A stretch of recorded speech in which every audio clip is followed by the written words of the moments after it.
Hala, talo na sila kay Sara. Sa bakit? Kasi ang hahaba at hahaba po ang trial. Hindi matatapos at mag-election day na at hindi magtatapos. Aabot po hanggang sa filing ng eleksyon ng kandidatura sa October 2027 ay mag-ano na. Hindi pa tapos ang tinatawag na impeachment trial nila. So, yan po ang nangyayari dito. Talo na sila kay Sara. Sa bakit? Kasi ang hahaba at hahaba. So, checkin ko lang muna yung ano ko ha, yung sounds ko. Hindi matatapos at nag-election day na at hindi magtatapos. Sige. Hanggang sa filing ng eleksyon ng kandidatura sa October 2027 ay mag-ano na. Dito na tayo. Pinakinggan ko lang kung okay ba yung sounds ko. So, anyway, bago ang lahat, magtugtog muna tayo. Di ba?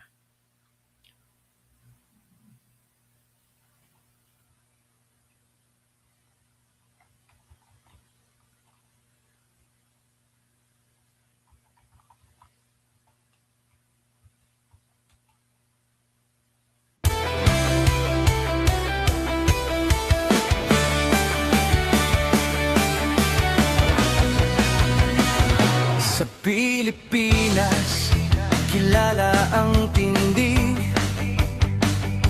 Hindi kayang bayaran ni numan ang kanyang prinsipyo. Kapag may inaapi, siya ang nariyan. Kapag may bayaran, siya ang hadlang.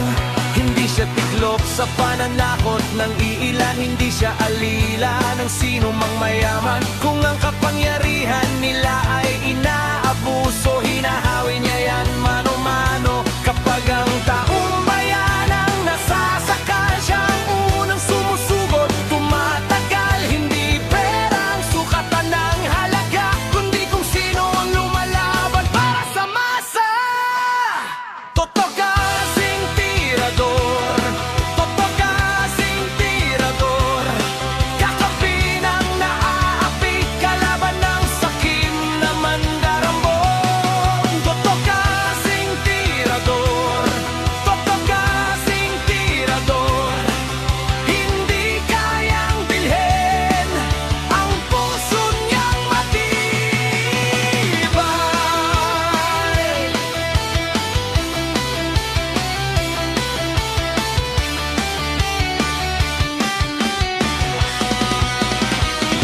Mga magnanakaw sa pondo ng bayan, nanginginig kapag siya ang nandyan. Bawat piso, bawat sentimo, kailangang sagutin sa mata ng tao. Walang ngiti para sa mandarambong walang pwesto, para sa sumisimsim kapag ang hustisya ang pinag-uusapan. Siya ang bantay sa gitna ng laban. Kung may nilulunod ang kasinungalingan, siya ang boses na hindi tatahimik. Sa bawat galaw ng mapagsamantala, may salubong na paninindigan niya. Totoo kasing tirador, totoo kasing tirador, kakampi ng naaapi, kalaban ng sakim na buwaya. Totoo kasing tirador, totoo kasing tirador, hindi kayang bilhin ang puso niyang matibay. Hindi lahat ng malakas ay Ohio. tama, hindi Tama. lahat ng tahimik ay duwag. Kapag ang bayan ang pinagkakaitan, siya ang unang Mary Jane Andrade. Totoo kasing tirador, totoo kasing tirador, kakampi ng naaapi, kalaban ng sakit Okay. na buwaya. Totoo kasing tirador, totoo kasing tirador. Magandang gabi, Mary Jane Andrade. Tatayo hanggang dulo ang paninindigan. Magandang gabi din, Mr. Romualdez Tambi.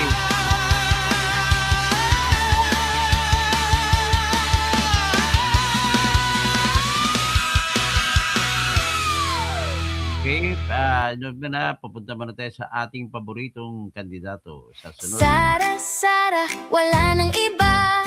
Sara, Sara lang pag-asa. Sara, Sara, siya lang makapakulong.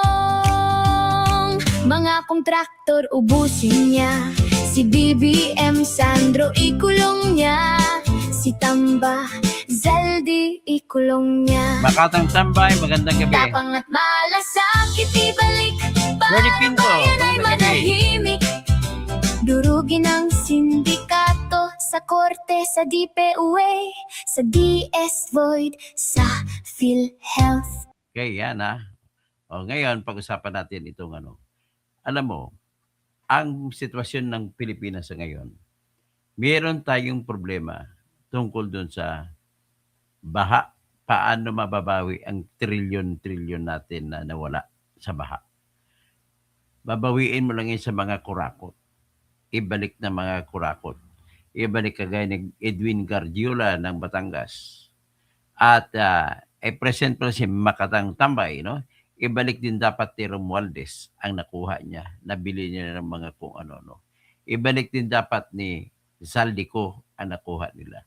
Lalo na't ibalik ni BBM ang 100 billion na pinasingit niya ng pondo. Mahigit pa dyan, marami pang iba. At ibalik din ni Sandro Marcos ang 59 billion mahigit na pondo na siningit niya. Ganon po katarantado ang ating bayan ngayon. So nasasadlak tayo sa ganong sitwasyon, hindi mababawi. Bakit?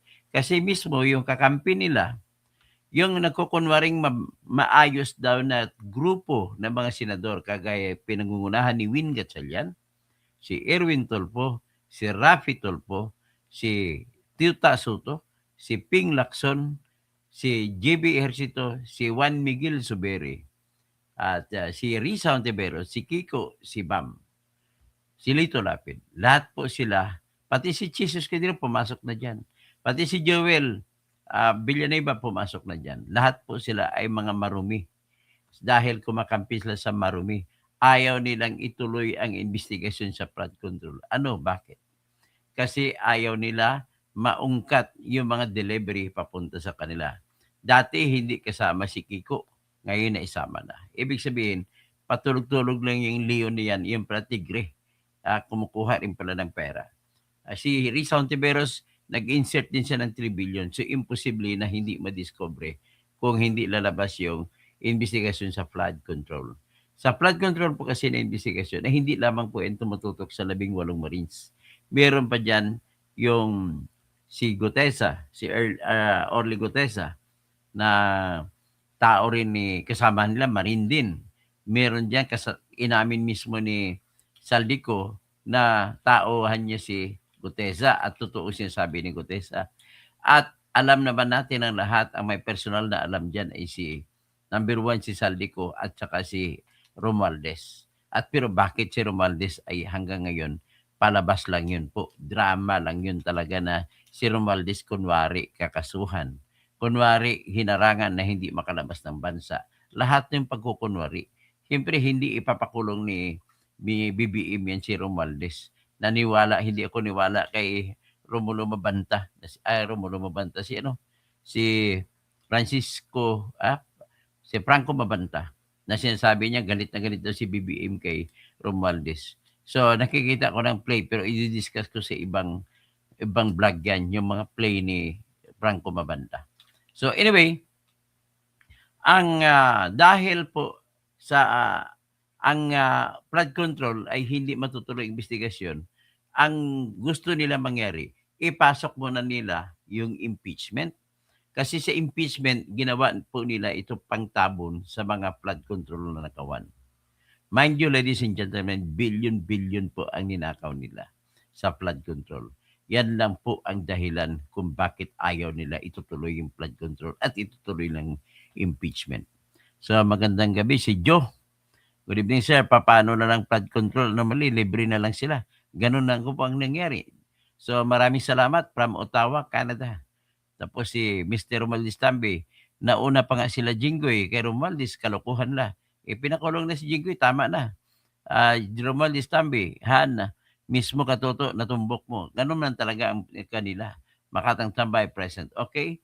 So, ngayon, ang problema pa, sisain natin mamaya detalyado, kung bakit ang trial sa impeachment matatapos na lang. Ang minimum na kailangan mo ay 15 months. So, ang 15 months is, kung July nga magsimula daw ang trial, July, August, September, October, November, December, January 2027, February, March, April, May, June, July, August, September. Maaga na yung September 2027 matapos ang impeachment. Pag October, mag-file na ng kandidatura. So, aabot talaga ng eleksyon itong pre-trial. Ngayon, kung nakapagsampa ng kandidatura si Sara Duterte, hindi na nila mapipigilan yan. Kahit matatalo pa si Sara Duterte sa kung makukonvict, kahit makukonvict siya. Kasi nakapile na siya ng kandidatura, karapatan niya na ngayon protektahan ang kandidatura, aakyat ngayon yan sa Supreme Court. Ang isa pang pinaproblema nila na nagdadagdag ng delay ay itong kagustuhan nila ni Luistro at Chua na nanghingi pa sila ng extension, pahabain. So sila ang nagpapadelay, hindi po yung mga abogado ni Sara. Sila ang gusto manghingi na bigyan pa sila ng sapat na panahon para daw makompleto nila ang tinatawag na marking ng kanilang ebidensya. So sa ngayon na nag-uusap tayo, ang isang matulis na kontrobersya na nagbabagabag dyan, na nagdagdag delay, ay yung tinatawag na BIR box na hindi pa mabubuksan. So gusto naman daw nila pamamarkahan. Hindi pwede pamarkahan kung hindi nabuksan. So, sa ngayon po, nag-usap tayo, may higit 4,000 na po na dokumento ang ipinapamarka ng mga prosecution. So, imagine ang 4,000 dokumento. Ilang testigo ang mag-identify niyan? Sa isang testigo, mahaba na yung 200 dokumento. So, kung 200 na dokumento, kung 2,000 at 200 ay 10, 20. So, abutin kayo 51 ang testigo nila. Sinasabi nila na meron silang surprise witness pero hindi rin magsasabi ng surprise witness kasi nga ganito nangyari. Kung ano ang lahat ng testigo nila ni Luistro ay kinuha rin ng depensa ng testigo rin nila. Mamaya paliwanag ko kung bakit. Gano'n ba yan? Bakit ang testigo ng kalaban ni Sara, ginamit pa ni Sara na testigo niya? Ang mga dokumento nila, halos lahat ng dokumento ay ginawa din dokumento ng depensa ni Sara. Bakit gano'n? Ang mga dokumento nila ay ginawa din ni Sara.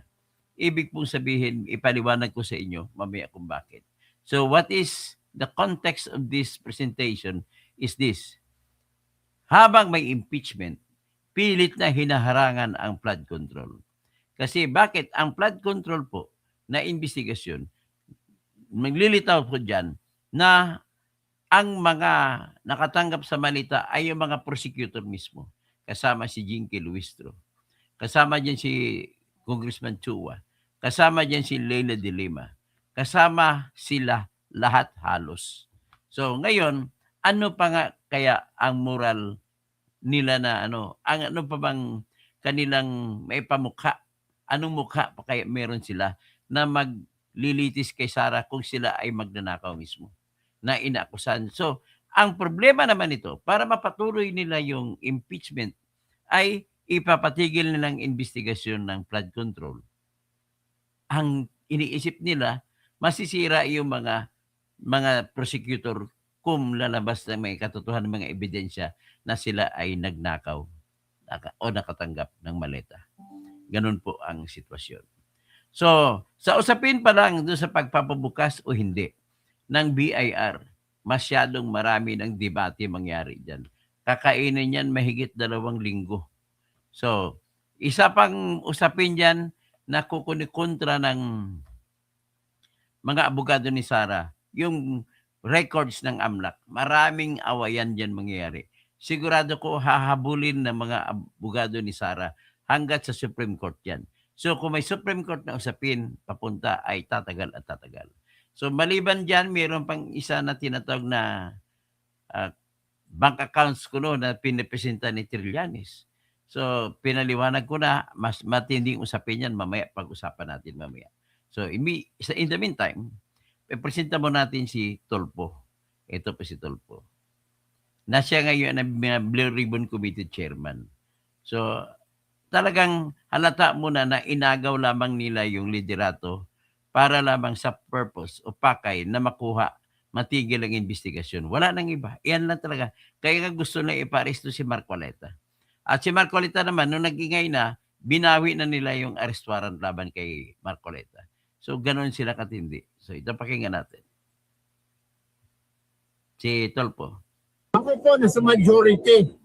But I'll be the first one to say, no, stop. Huwag natin pakialaman yung flood control na yan. Leave it to the tigas. We had to give in to the request of the speaker. I don't think there's an overall mastermind. Suspendido ang mga pagdinig sa flood control scandal. Ititigil na ng House Infrastructure Committee ang investigasyon nito sa flood control scandal. Itinanggi naman ng Malacanang na hindi na interesado ang pamahalaan ay pagpatuloy ang investigasyon sa public works corruption. Ako po nasa majority. So, nakita na ninyo. You see it very clear. Very clear po ang objective. Ang objective po ay ipatigil ang flood control investigation. Well, it's up to you. Sa mga nakikinig sa akin. Alin ba mas malaga?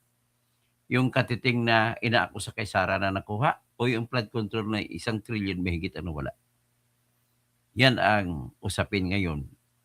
So, very obvious naman sa akin, ewan ko sa inyo siguro, you share my opinion, na ang impeachment ay ginagamit pantabon sa flood control. Wala ni silang pakialam niya sa totoo lang kung manalo man sila o hindi sa impeachment. Ngayon, bago natin pag-usap yung haba ng tatahakin yung issue ng impeachment, gaano naman ba kahaba? Kasi mapipilitan sila dito na mag-imbestiga sa flood control. Dahil sa pressure, so mapipilitan sila. So kung mapipilitan sila, paano nila ngayon pagsigo-sigo na tumatakbo ang flood control investigation sa Senado na kung saan ang mga senador mismo mag-investigate. At sa kabilang banda, mga senador na nag-imbestiga ay siya rin maghusga. So may issue pa na ano ba talagang dami na senador na bubuto? 16 ba? O 14? O whatever. So Andrea Gueco, Maya Pabingi, sa Singapore ka pala. So Edwin Abon Calvo, yan ka naman gusto mo lang 18 mga Marites. Hindi po sila Marites, I beg your pardon, Edwin Abon. Wala po kayong binigay na paliwanag para sabihin mo Marites pa ngayon. At saka so far so good. Talagang may mga detalye po silang binigay, may litrato, may video. At sigo lahat gagaya nung huli, nung nag-deliver ng 4 na malita kay Chis Escudero, binanggit niya yung tinatawag na binanggit niya yung sinasabi na na bahay ni Chis Escudero. Chinik ko po sa Google Earth at nakita ko, konfirmado na iyon nga, nakikita natin na eksakto nga yung bahay. So with that, so malalaman na natin ngayon na talagang itong sistema ng ating bayan ngayon na nagpapakuan tayo sa ating mga maraming mga tinatawag na salaula na naghaharang ng lahat para lamang madiskubre ang tinatawag na mga pagnanakaw. Ang pinakamatindi po sa ngayon, I have no doubt. Sa akin po, mas matindi na dapat tapusin ang investigasyon sa flood control at wala ng iba. Yan po ang aking importante sa akin. At na-check ko, natandaan ninyo, yung mga 18 Marines, may bagong Marine na lumabas. At nagbigay, sinasabi niya na siya naghatid ng maleta kay Chis Escudero. Nagbigay pa siya ng address. Nagbigay sila ng litrato, bahay ko noon ni Chis Escudero. So ang ginawa ko, chinik ko po yun sa Google Earth kung talagang may bahay na ganun. At lo and behold, Viviola, talagang merong bahay. Ito po yung bahay ni Chis Escudero na nakita natin. Yan. So nakita nyo na? Yan yung bahay ni Chis Escudero. Diyan nililiver, according to the Marine, ang 4 na maleta para kay Chis Escudero. So with that, ang dami pang mga anti-Duterte, mga DDH, Duterte haters, ang nagsasabi na mali daw ako sa paglagay niyan. Well, bahala na sila kung sabi ko mali man o hindi. What is important is, I have shown one of the evidences that shows the veracity and the integrity of the Marines as the witnesses in this case. So kung ngayon, with that, talagang mataas ang kalibre, kahit sabihin pa ng mga anti-DDS na marites ang mga 18 Marines, mataas ang kalibre ng kanilang integridad. So with that, dapat matuloy ang mas mauna, kahit isang tabi na yung tinatawag na impeachment na yan, trillion po ang nawala dito. Walang binigay siya, no? So, ngayon, with that, paano gagawin natin? So, ito papakita ko sa inyo yung sinasabi nila na patuloy ko na impeachment. Pag-usapan natin ngayon yung number of witnesses na ipipresenta nila. Ayon po sa records, ay magpipresenta ang grupo ni Luistro ng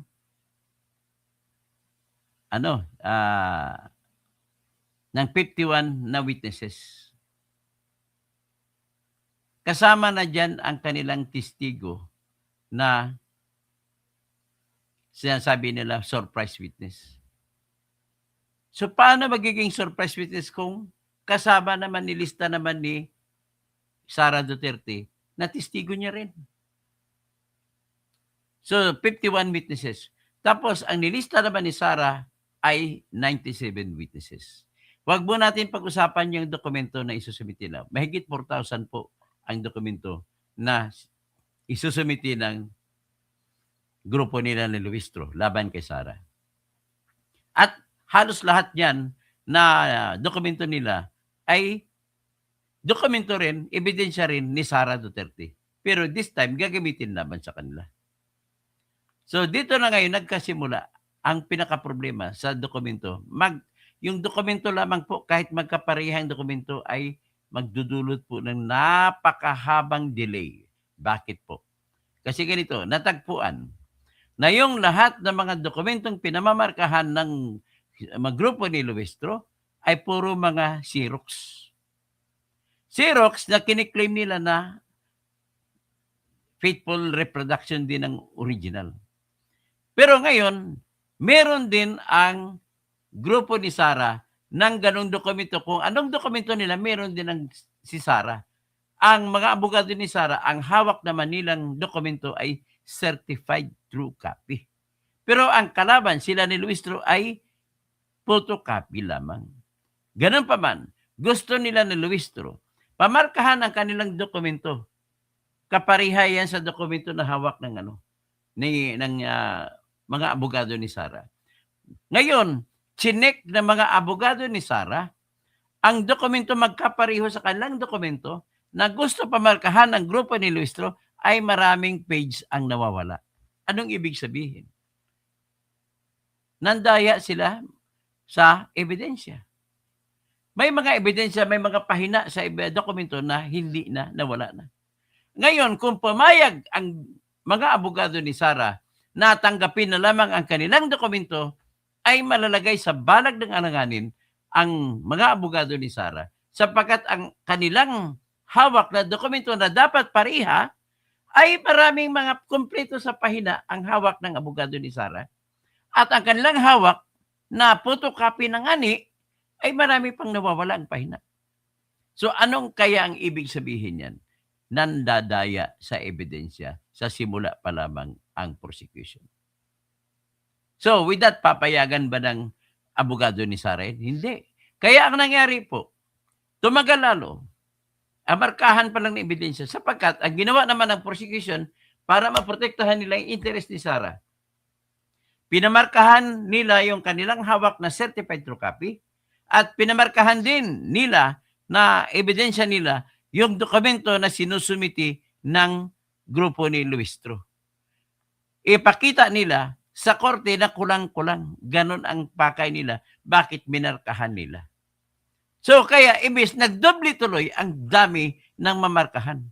Dahil sa ginawa nila. Dahil sa gusto nila mandaya sa ebidensya. Sa ebidensya pa lang, sa dokumento pa lang, mandaya na kayo. Anong klase ito? Mimi Authority, good morning. So, nakita na ninyo yung pandaraya na lumalabas. So, si Joe, for me, sir, the 18 Marines are telling the truth. Kung mangyari sa flood control, siguro nag-civil disobedience na lang, wala nang mangyari dito sa, ganun nga ang problema dito sa bakon ito. Alam mo, Edwin Abon, ang iyong sinasabi na Marites lang ito, Marines, ikaw magpaliwanag bakit Marites. Ako sabihin mo bakit totoo. Unang-una po, ganito lang kasimple. Ayaw ko magalit sa iyo. Pero lumalabas po, nabubuka, hindi kaya troll ka lang. Ang nangyari po sa mga Marines, pag tinanong, diri-diretso ang sagot. Yan po, para tandaan na totoo ang sinasabi. Pangalawa, marami silang hawak na mga litrato at video. Yan po ang nagbibigay ng buhay sa kanilang integridad. Edwin Abon. Sa iyo naman side, wala ka nang ginagawa, kundi sabihin mo lang Marites yan. Denial lang. Pag ganun lang po, wala mangyari. Kita mo kay Erwin Tulfo na lang. Sabihin natin, example kay Erwin Tulfo.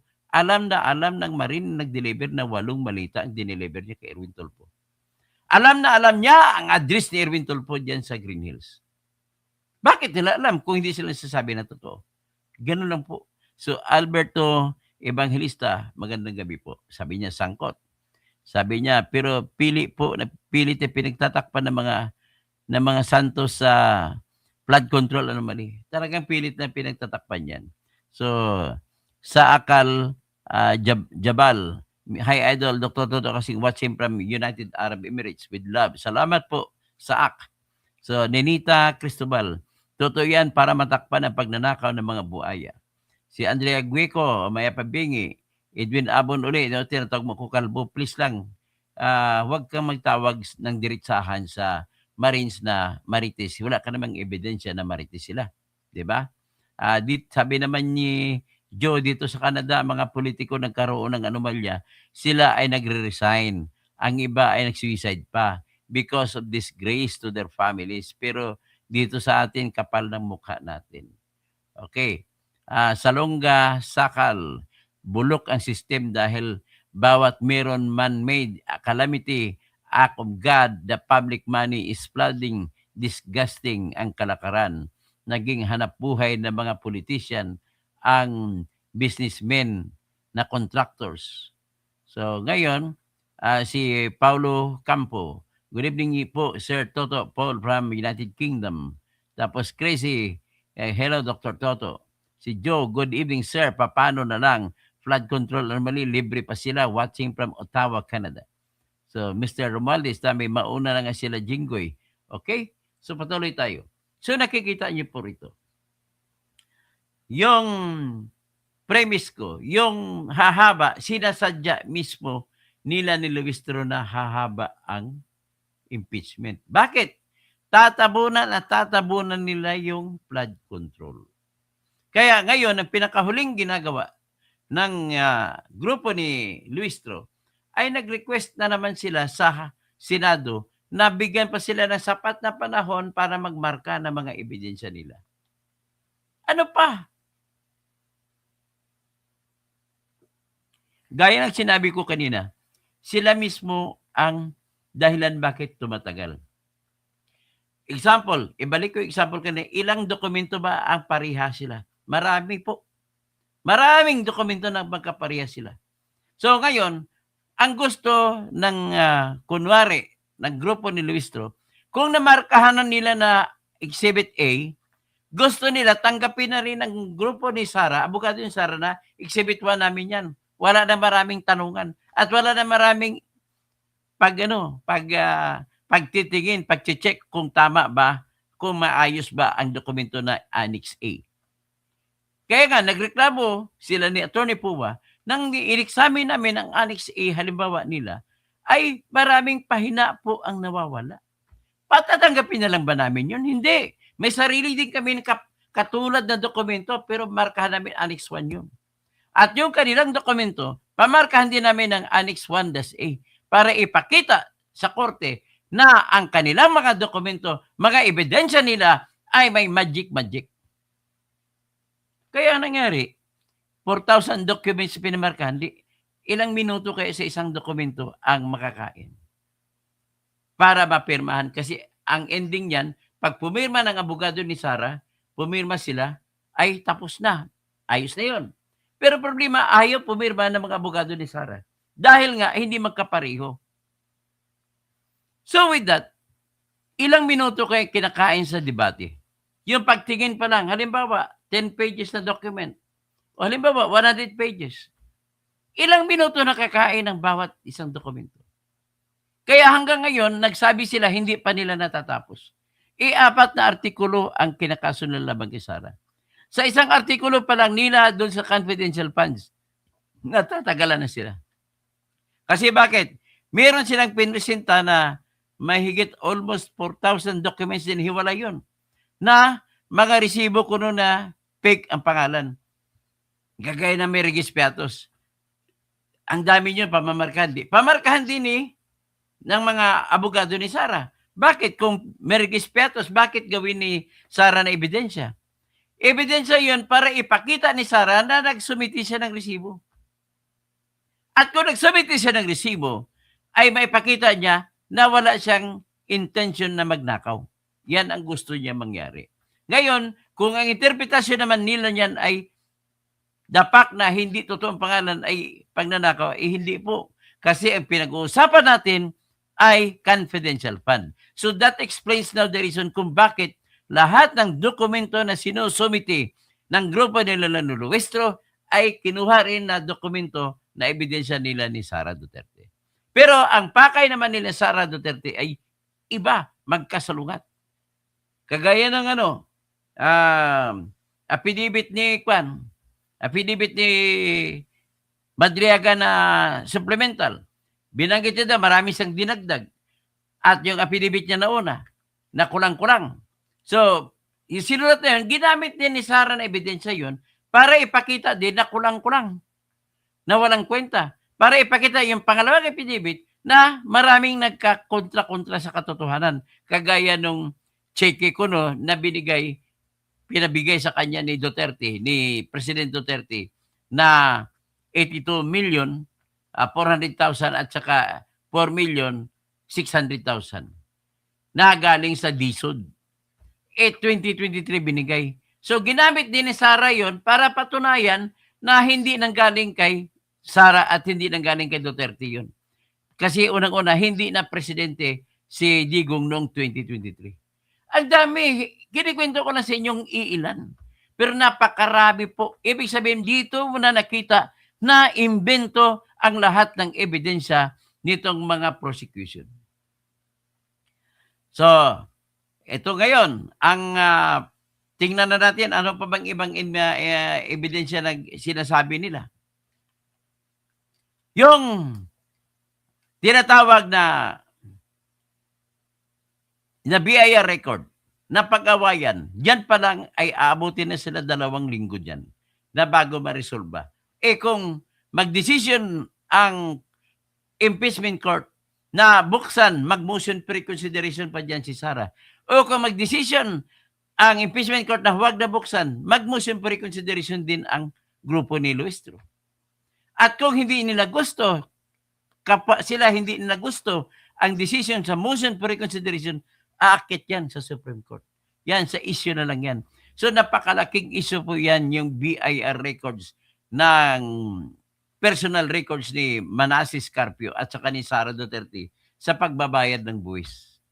May batas kasi na nagsasabi, mabubuksan lamang ang mga records ng personal ng mga nagbabayad sa buwis kung ito ay para sa Kongreso, bubuksan ng members ng Congress, at ang pakay ay para sa pagsagawa ng batas, hindi para sa impeachment. Pangatlo, at dapat executive session lang. Hindi pwede na live stream ang pagbubukas at pagtitingin ng mga dokumento niyan. Iyan mismo ang pagbabawal na nakasulat sa batas. Kaya nga hindi nila binuksan, nagbuto-buto sila sa takot nila na lumabag sa batas. Ngayon, yan palang napakalaking issue na yan. Halimbawa, sabi ko kung ano man decision ng impeachment court, ano yan? So, akyat na sa Supreme Court. Next is yung AMLAC records. Sa AMLAC records, na pinresenta nila, pinatawag na si Attorney Binaventura, kung hindi ko magkamali, pangalan niya Ronel Binaventura, na binigay niya yung records ng AMLAC.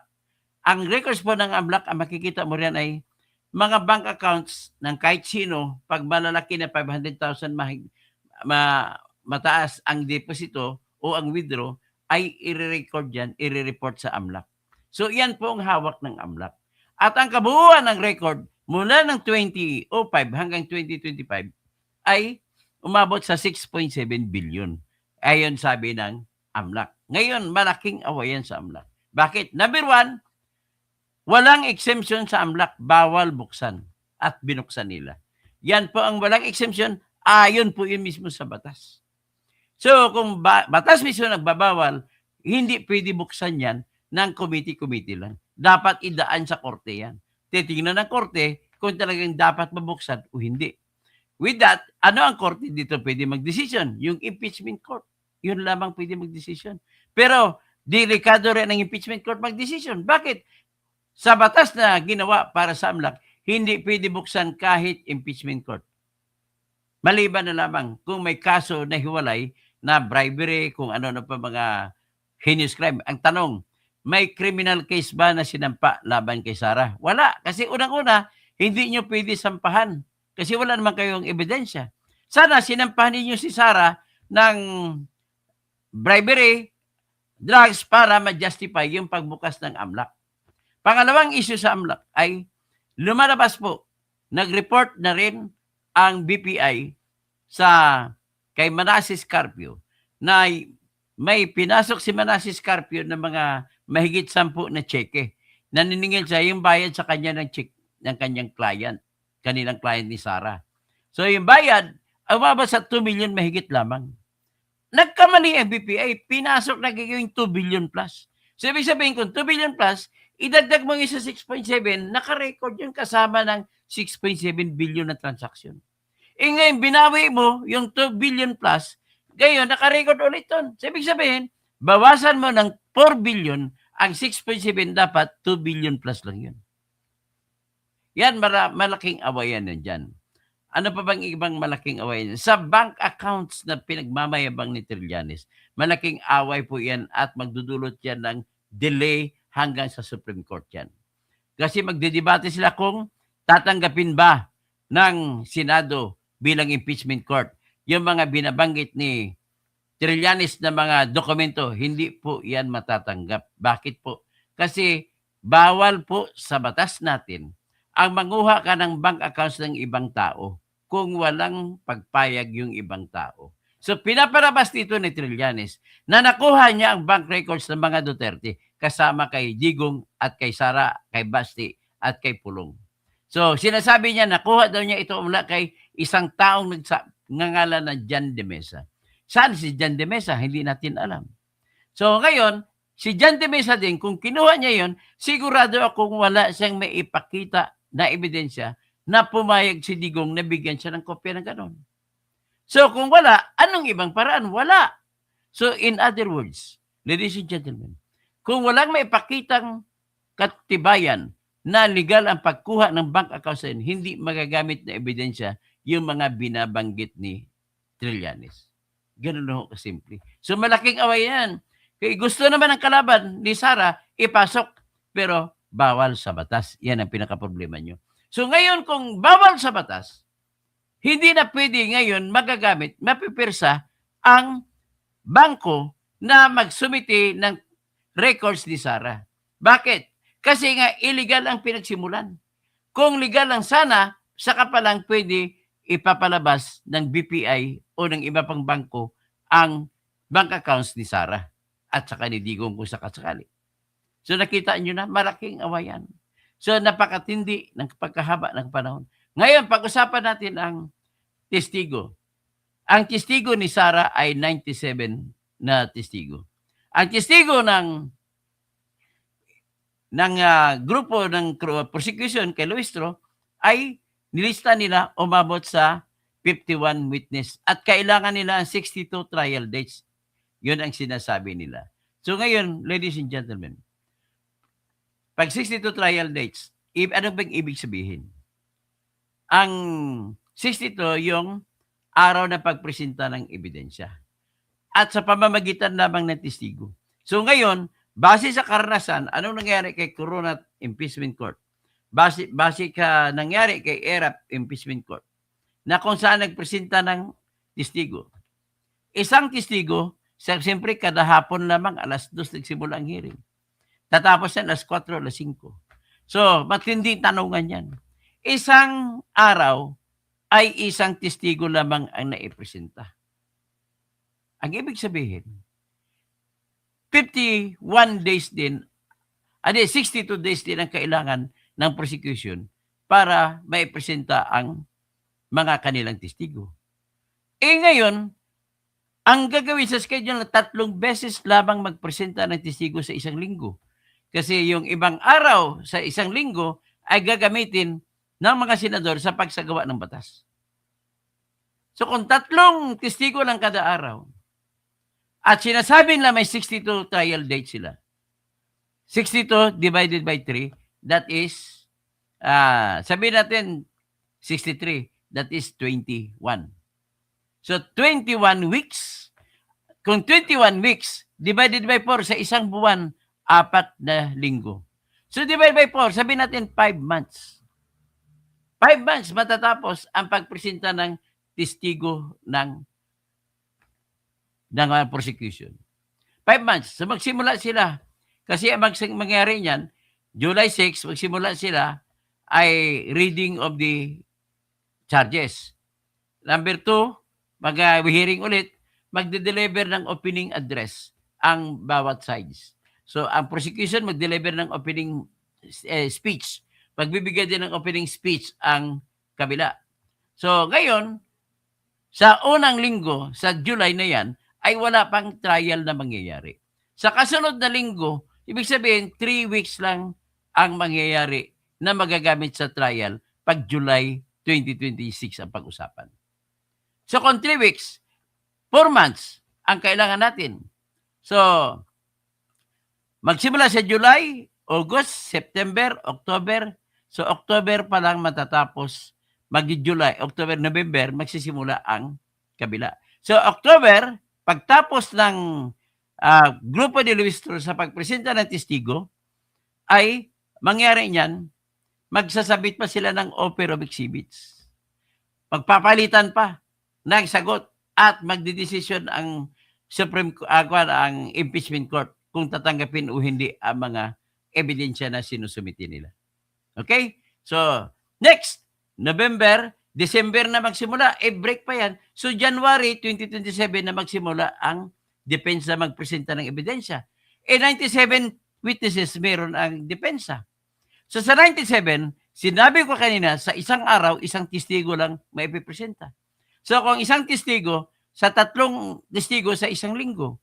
So, i-divided by 3 natin ang 97 witness. That will give us an answer of, sabihin natin, i-round up na natin, 32 weeks.